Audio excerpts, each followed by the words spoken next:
요한계시록 11장, 성경의 마지막 책은 인류 역사의 마지막 장을 장식할 두 명의 신비롭고 강력한 인물에 대해 이야기합니다. 이들은 두 증인으로 알려져 있습니다. 그들의 등장은 단순한 소설 속 이야기가 아니며 상징적인 환상도 아닙니다. 이것은 우리가 반드시 진지하게 받아들여야 할 예언적 진실입니다.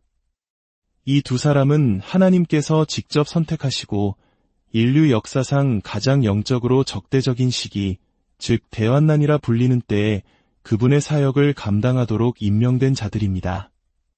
오늘 우리는 이 두 증인의 정체성에 대한 논쟁을 넘어 그들의 존재 목적과 사명, 그리고 그들을 통해 드러나는 하나님의 성품과 구원의 계획에 대해 깊이 묵상하는 시간을 갖고자 합니다.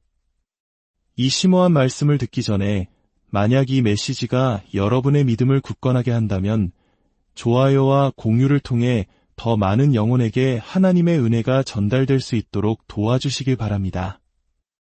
이 말씀을 듣는 모든 분들 위해 성령의 임재가 가득하기를 기도합니다. 두 증인은 마지막 때에 실제로 이 땅에 나타날 두 명의 사람입니다. 그들은 굵은 베옷을 입고 1260일, 즉 3년 반 동안 예언할 것입니다. 굵은 베옷은 장식용 의복이 아닙니다. 그것은 애통과 회개, 그리고 임박한 심판을 상징하는 옷입니다. 이들은 부드럽고 듣기 좋은 대중 친화적인 메시지를 전하는 사람들이 아닙니다. 사람들을 즐겁게 하는 엔터테이너도 아닙니다. 그들은 예수 그리스도께서 재림하시기 전 이 땅에 울려 퍼질 하늘의 마지막 목소리입니다. 그들은 정치적인 권력이나 대중적인 인기에 의지하여 서지 않습니다. 오직 하나님으로부터 직접 부여받은 신적인 권위로 섭니다. 그들의 메시지는 전 세계를 뒤덮은 속임수와 거짓 종교, 영적 어두움의 소음을 뚫고 불타는 하나님의 말씀의 진리로 사람들의 마음을 가를 것입니다. 많은 성경학자들은 이 두 증인에게서 구약시대의 위대한 두 선지자, 모세와 엘리야의 모습을 봅니다. 모세는 이집트에 하나님의 심판의 기적을 행했던 율법의 대표자이며 엘리야는 하늘에서 불을 내리고 비를 멈추게 했던 선지자들의 대표자입니다. 그리고 이 두 사람은 변화산에서 영광스러운 모습으로 변하신 예수님과 함께 나타났던 인물들이기도 합니다. 이는 그들이 하나님의 계시 전체, 즉 율법과 선지자를 대표함을 암시합니다. 성경은 두 증인 중 한 사람이 모세처럼 물을 피로 변하게 하고 온갖 재앙으로 땅을 치는 권능을 가질 것이라고 말합니다. 그리고 다른 한 사람은 엘리야처럼 하늘을 닫아 비가 오지 못하게 하고 하늘에서 불을 내려 원수들을 삼키게 할 것이라고 예언합니다. 이것은 상징적인 행동이 아닙니다. 마음이 완악해질 대로 완악해진 세상을 향한 하나님의 살아있는 권능을 문자 그대로 보여주는 것입니다. 그렇다면 왜 증인은 한 명이 아니라 두 명일까요? 이는 성경적 율법에 근거합니다. 신명기 19장 15절은 어떤 사안이든지 두세 증인의 입으로 그 사건을 확정할 것이라고 말씀합니다. 하나님께서는 세상이 변명할 수 없도록 신뢰할 만한 증거를 남기시는 분입니다. 심판 속에서도 그분은 공의로우십니다. 그분은 회개하고 돌이키고 믿을 수 있는 마지막 기회를 주십니다. 그리고 그 기회를 명확하고 담대하며 누구도 부인할 수 없는 권능으로 제시하십니다. 이 두 증인의 메시지는 모호하지 않습니다. 그들은 수수께끼처럼 말하지 않습니다. 그들은 하나님의 말씀을 한치의 오차도 없이 있는 그대로 선포하며 그들의 목소리는 스스로의 반역의 무게에 짓눌려 무너져가는 세상의 천둥처럼 울려 퍼질 것입니다. 그들의 사역 기간 동안 두 증인은 그 누구도 해할 수 없는 존재가 될 것입니다. 누구든지 그들을 해하려 하면 그들의 입에서 나오는 불에 삼켜져 죽게 될 것입니다. 이는 진리가 가진 소멸시키는 힘을 상징하는 초자연적인 보호입니다. 그들은 하나님의 소유이며 정부도, 독재자도, 거짓 선지자도 그 누구도 그들의 사명이 완수되기 전까지는 그들을 침묵시킬 수 없습니다. 그러나 그들의 증언이 끝났을 때 오직 그때에만 하나님께서는 짐승, 즉 적그리스도가 그들을 죽이도록 허락하십니다. 그들의 생명 없는 몸은 예루살렘 길거리에 사흘 반 동안 버려집니다. 그리고 온 세상은 그들의 죽음을 축하하며 기뻐합니다. 생각해 보십시오. 세상은 진리가 침묵하게 되었다는 이유로 축제를 엽니다. 이것이 바로 하나님의 말씀을 향한 세상의 증오가 얼마나 깊은지를 보여주는 장면입니다. 하지만 바로 그때 상상할 수 없는 일이 일어납니다. 하나님께서 그들에게 다시 생명의 숨을 불어넣으십니다. 조롱하며 지켜보던 온 세상의 눈앞에서 두 증인은 자신의 두 발로 일어섭니다. 그때 세상을 덮치는 두려움은 단순한 감정적 충격이 아닙니다. 그것은 우주적인 공포입니다.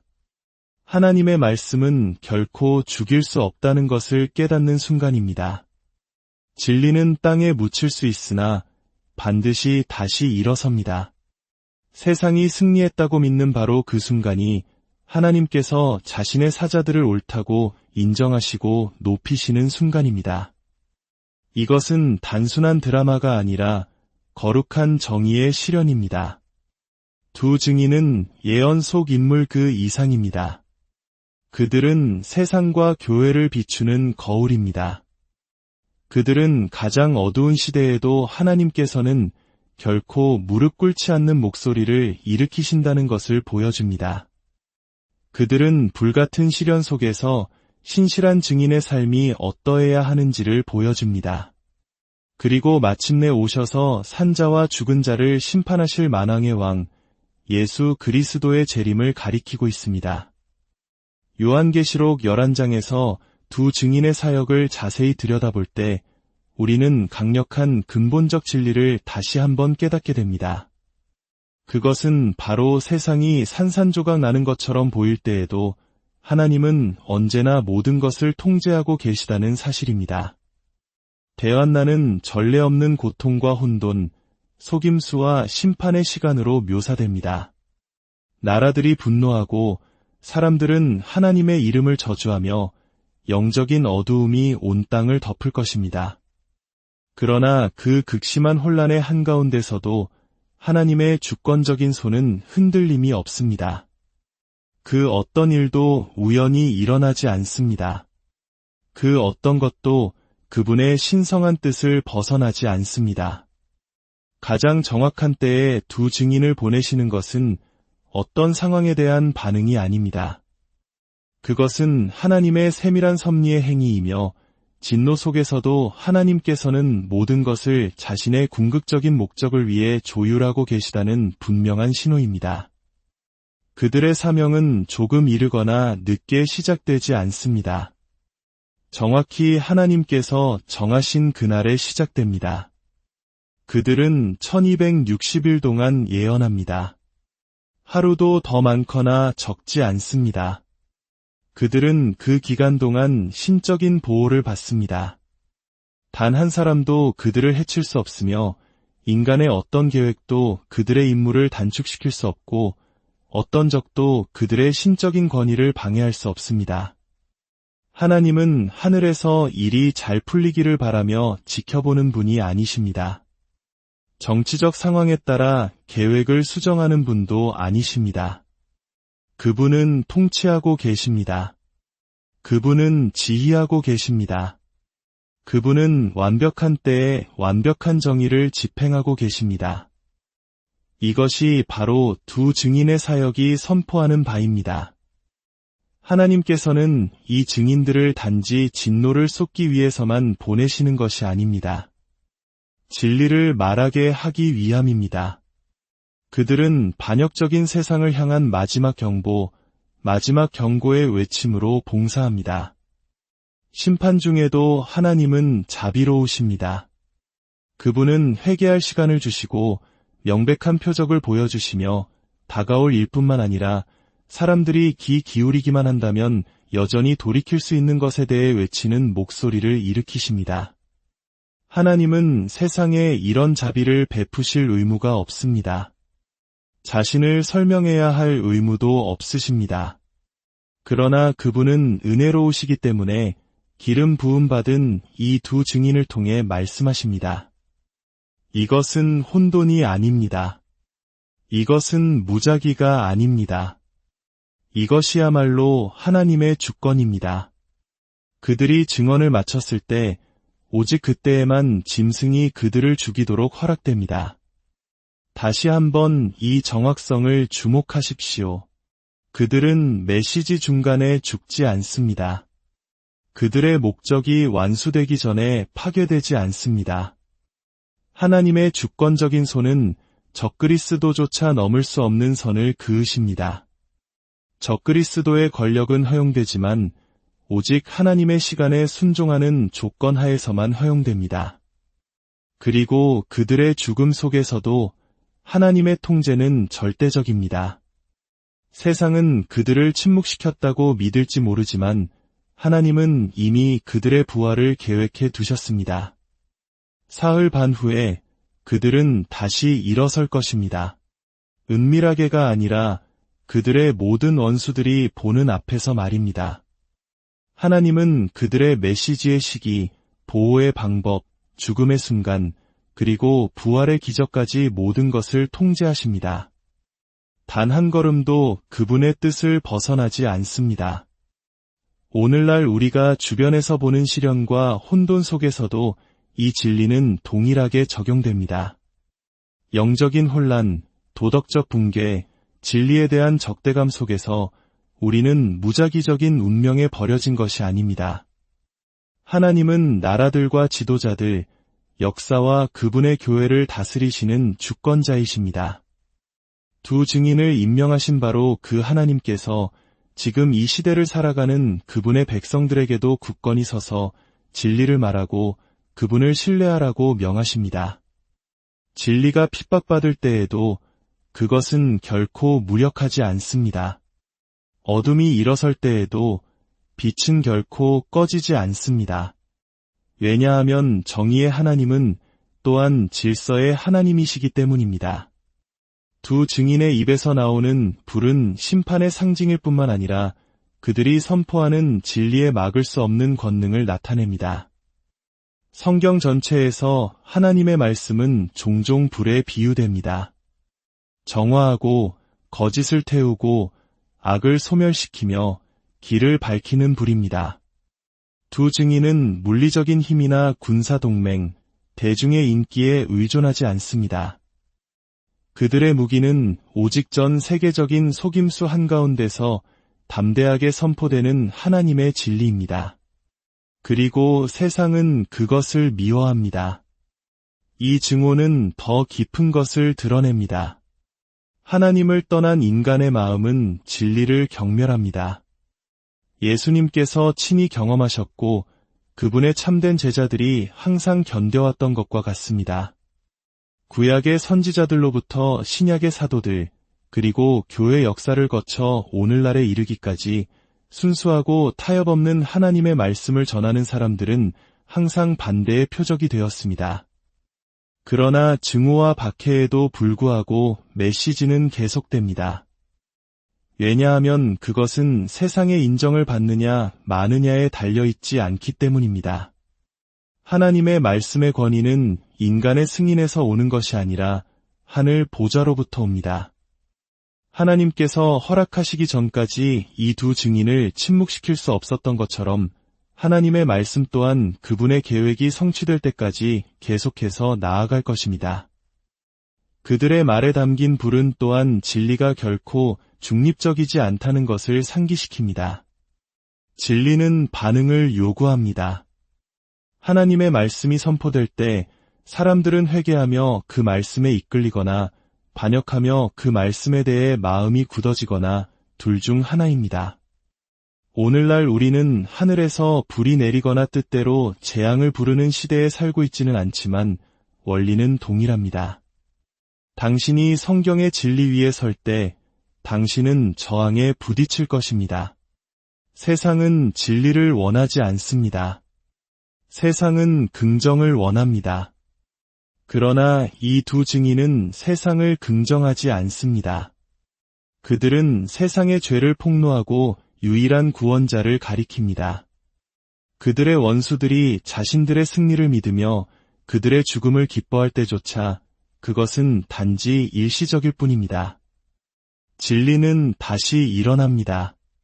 사흘 반 후에 이 두 사람은 하나님의 생기로 가득 차 일어나서서 하나님의 말씀은 결코 사일런스트 될 수 없음을 단번에 증명합니다.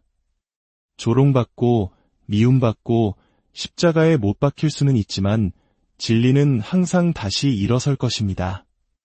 왜냐하면 진리의 근원은 사람이 아니라 하나님 자신이기 때문입니다.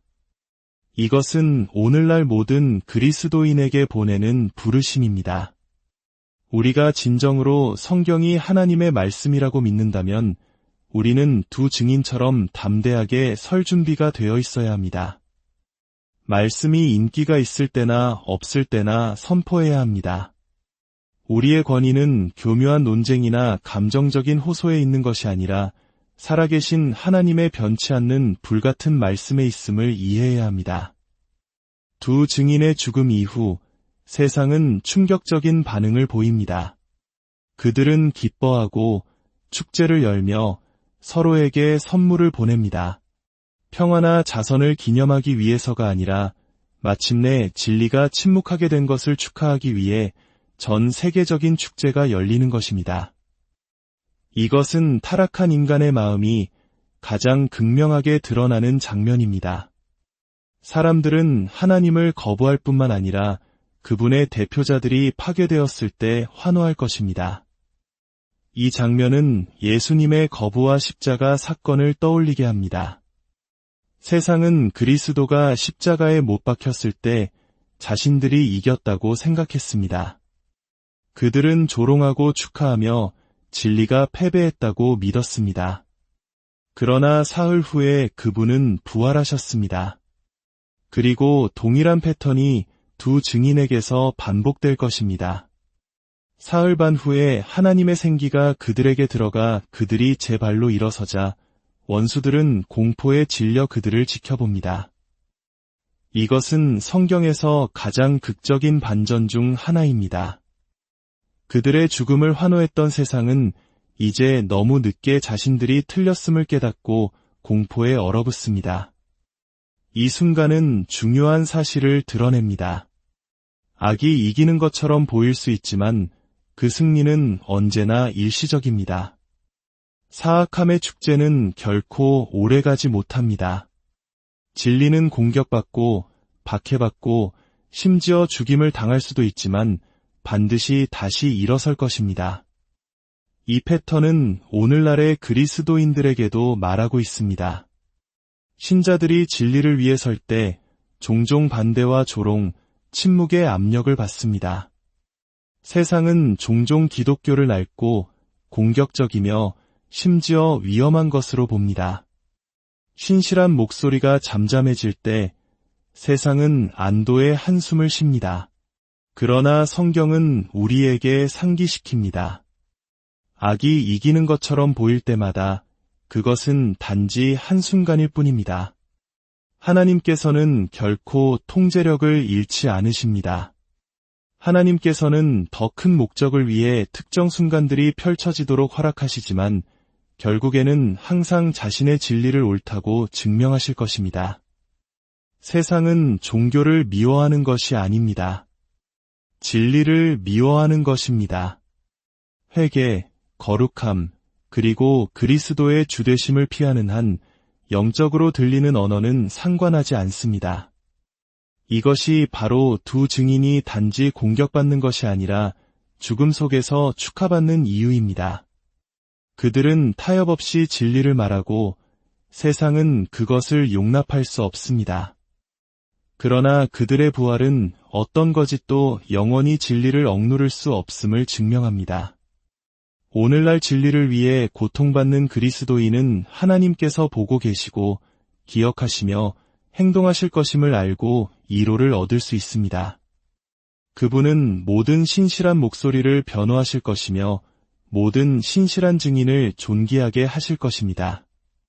그리고 이 두 사람을 세상의 눈앞에서 일으키신 것처럼 그분의 아들이 오실 때 그분의 교회를 영광스럽고 승리한 모습으로 일으키실 것입니다. 복음 전도는 소수의 일이 아니라 모든 성도의 소명입니다. 우리는 영적으로 잠들어 있어서는 안 됩니다. 등불에 기름을 채우고 순종하며 걷고 매일 죄를 회개하며 의를 추구하고 곧 왕을 배울 자들처럼 살아야 합니다.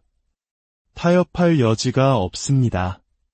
세상적인 것에 빠져 있을 시간이 없습니다. 이 시대는 악하기에 우리는 시간을 아껴야 합니다.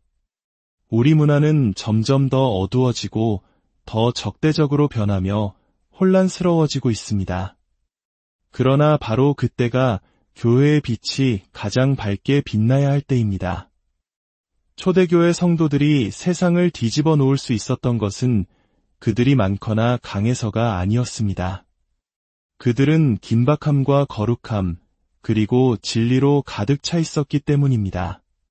그들은 예수님께서 언제라도 오실 수 있다고 믿었고 그것이 그들이 매일 살아가는 방식을 결정했습니다. 오늘날 그들에게 능력을 주셨던 동일한 성령께서 우리 안에 거하십니다. 그들이 전파했던 동일한 복음은 여전히 구원을 주시는 하나님의 능력입니다. 그리고 그들이 기다렸던 동일한 주님께서 곧 오실 것입니다.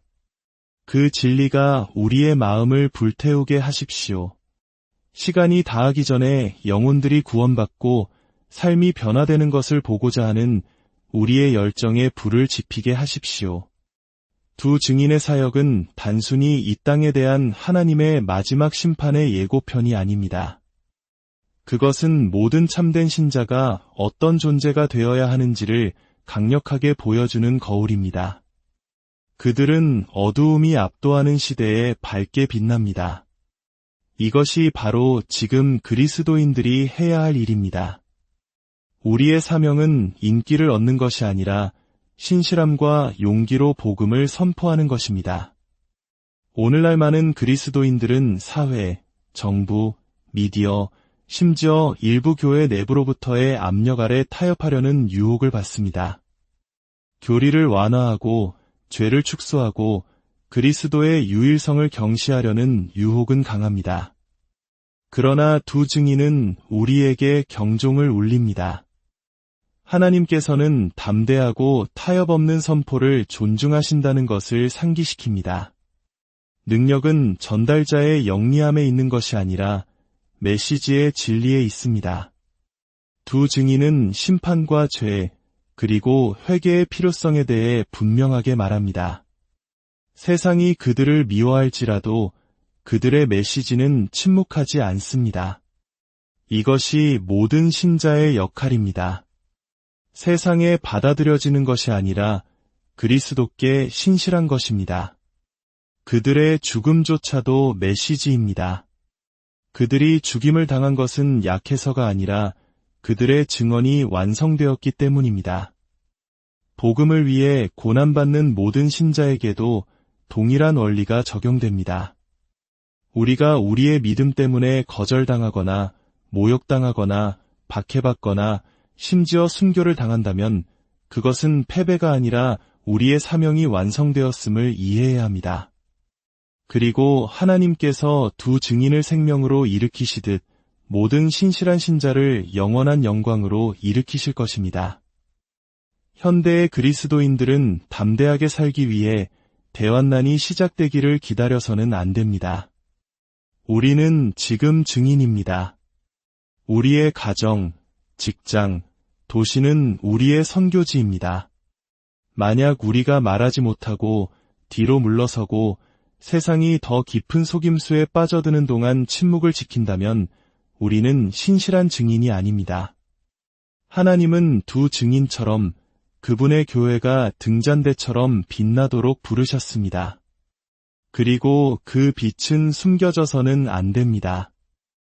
두 증인의 증언 속에서 우리는 하나님의 공의뿐만 아니라 그분의 자비도 봅니다.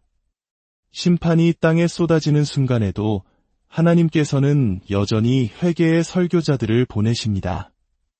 그러나 그 은혜의 창은 영원히 열려 있지 않습니다. 이것이 그들의 사명에 내재된 긴급함이며 오늘날 모든 신자가 인식해야 할 긴급함입니다. 아직 시간이 있을 때 회개하라. 문이 닫히기 전에 믿으라. 왕의 재림을 위해 마음을 준비하라. 이것을 이해하는 그리스도인들은 침묵해서는 안 됩니다. 우리 주변의 세상은 중립적으로 변하고 있는 것이 아니라 복음에 더욱 적대적으로 변하고 있습니다. 우리는 두려워하라고 부름받은 것이 아니라 신실하라고 부름받았습니다. 우리는 세상에 섞여들기 위해 여기 있는 것이 아니라 구별되어 서기 위해 여기 있습니다. 지금은 용기를 내야 할 때입니다. 지금은 영적으로 준비하고 담대하며 타협 없이 나아가야 할 때입니다. 왕께서 오고 계시며 그분의 증인들은 그분과 함께 일어설 것입니다. 이 말씀을 듣는 모든 분들 위해 주님의 축복이 함께하여 여러분의 믿음을 굳건히 하시고 이 어두운 세상에서 주님의 밝은 빛으로 사용하시기를 우리 주 예수 그리스도의 이름으로 기도합니다.